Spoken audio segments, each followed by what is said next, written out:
I think Open Bazaar is a really cool idea. I think it's still relatively unknown and underutilized, and I think its importance is something significant.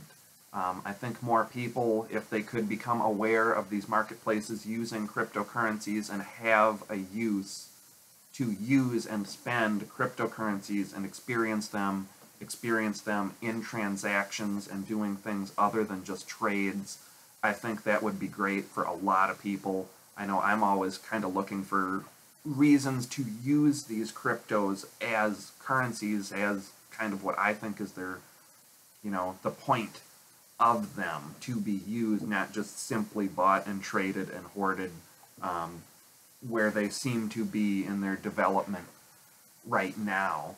I think Open Bazaars, again, the idea is awesome. I think it needs to expand a little bit. I'm not too incredibly involved with it yet. I understand that they may be diversifying from Bitcoin only as payment. I think that would be really cool. Except, the more the merrier. I don't know why that would be too difficult to assimilate other coins. They're all one-click wonders. But I think Open Bazaar is a really cool. About 2 weeks ago, Open Bazaar started looking at currencies other than Bitcoin as acceptable payments, and I think that's great news in general. Also, about 2 weeks ago, I noticed CoinDesk now has an Ethereum price index where it previously only had a Bitcoin price index. So I think that's good news for Ethereum as well. I keep seeing some posts saying Ethereum is a no-no for use as a payment or as a currency. But I also see posters accepting Ethereum donations all over. I just don't get that, how Ethereum is not a currency, which I've mentioned before. But, let's have a race to send a fraction of a cent and see which is cheaper, Bitcoin or Ethereum, and which arrives first.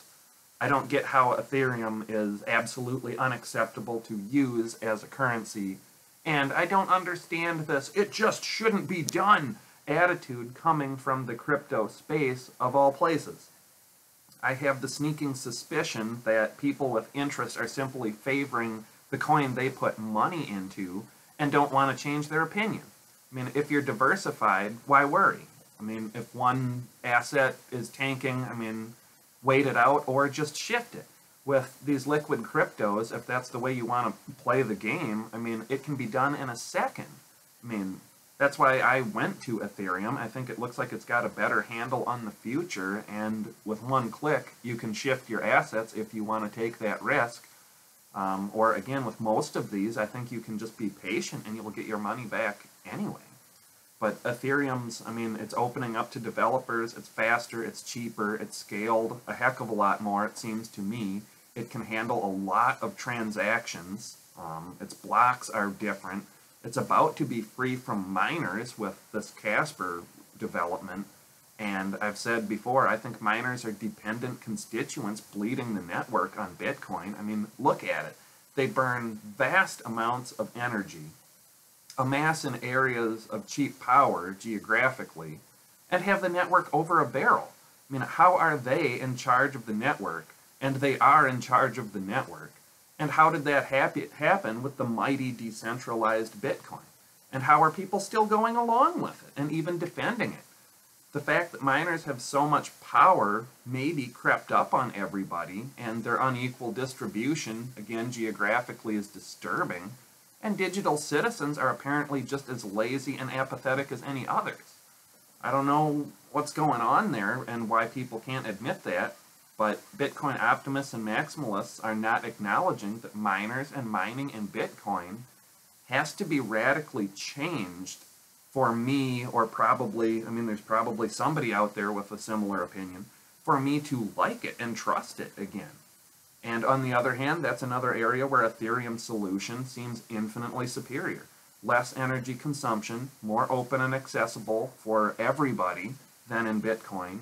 You don't need expensive specialized equipment and be dependent on high prices, which I mentioned that in a past video too, if you remember, like a year ago when the miners were throwing a hissy fit about, well, if the price dips below like 600, I think it was at the time, well, then we'll just have to move on, and then the network will lose all this hashing power, and then the security and the time of blocks, and it'll be a vicious cycle. I mean, just the fact that argument can happen is bad in my mind.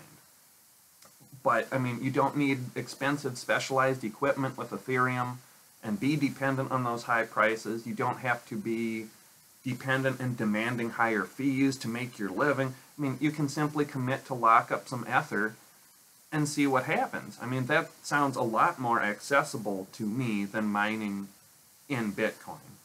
And I saw one comment that I thought was kind of laughable, but the rationale behind a conversion from Ethereum into Bitcoin is that with Ethereum's relative volatility, prices have fluctuated between $30 and $50 in the last month alone, could be mitigated with a conversion into the more stable Bitcoin.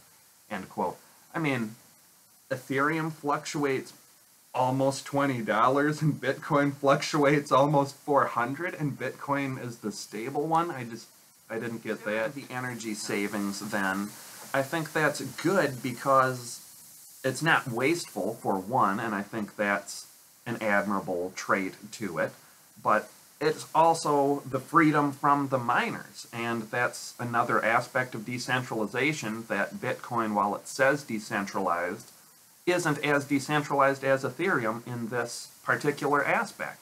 I mean, the freedom from the miners, and then consider the opportunity cost of all that saved value of not being burnt on needless, wanton energy consumption.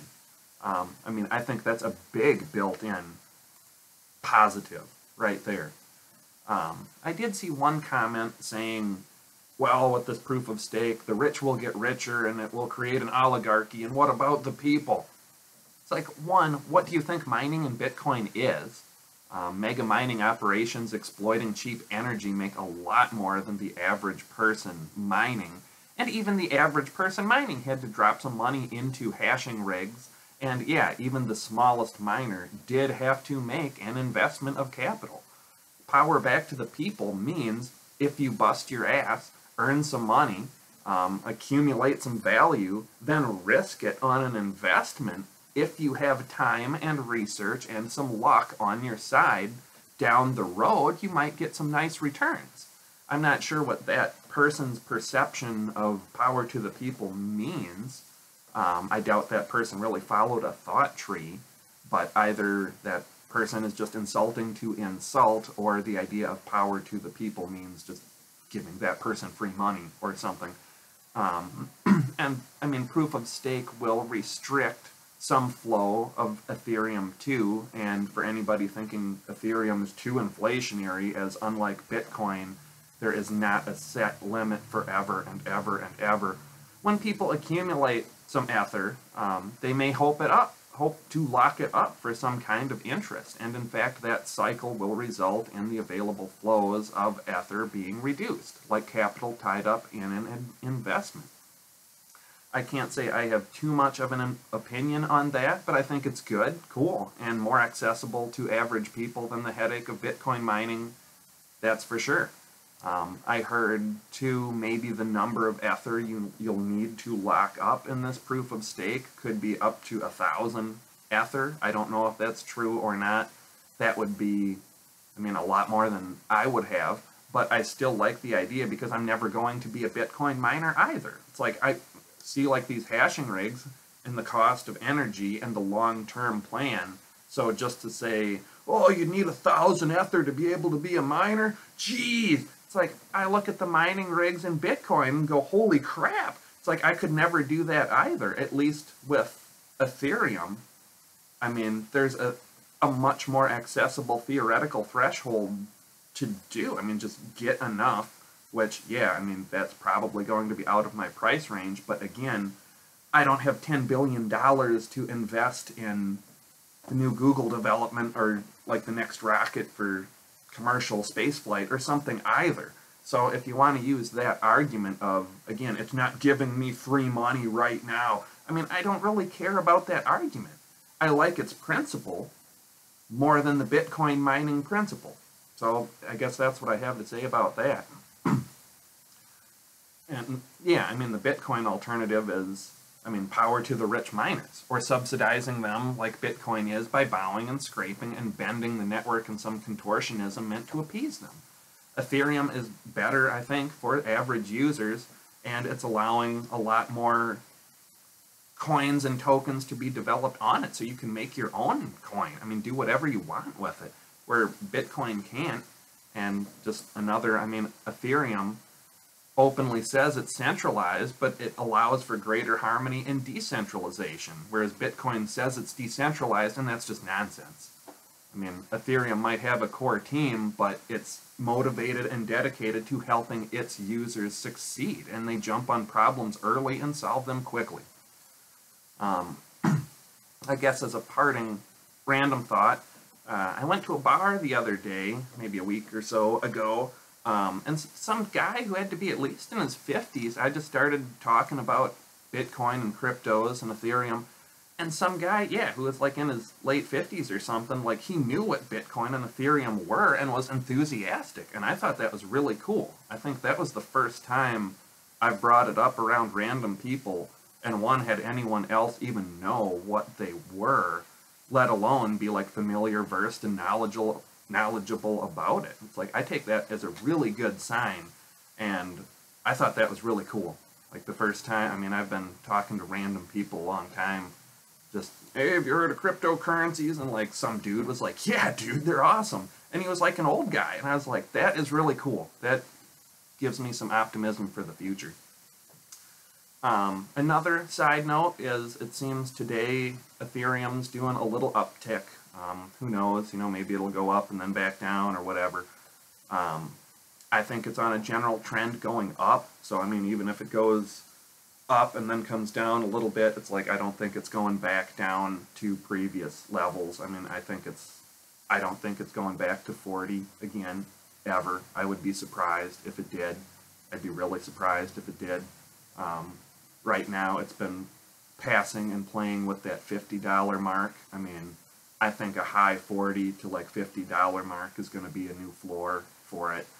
I heard too, I think it was a crypto video maybe a week or so ago, where some exchange, maybe some little glitch happened or something, but the price of Ether was up to $70 per Ether, and while that was short-lived, I mean, it just shows, I mean, people know, it's like, when they think, oh man, it's like, it's getting, like, something is going on right now, I mean, people in their minds are prepared to pay $70 per Ether.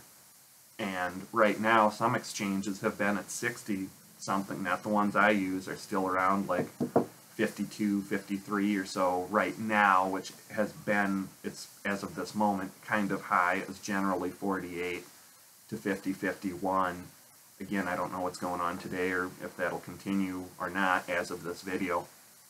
But, I mean, people out there are willing to pay 60, 70 per Ether, and, I mean, I think I've said before, I mean, even when it was down around like 40s, it's like, I think anything under 50 is still a really good deal, and I think that window of time is drying up. And then just a totally separate random thought I had in general for these cryptos.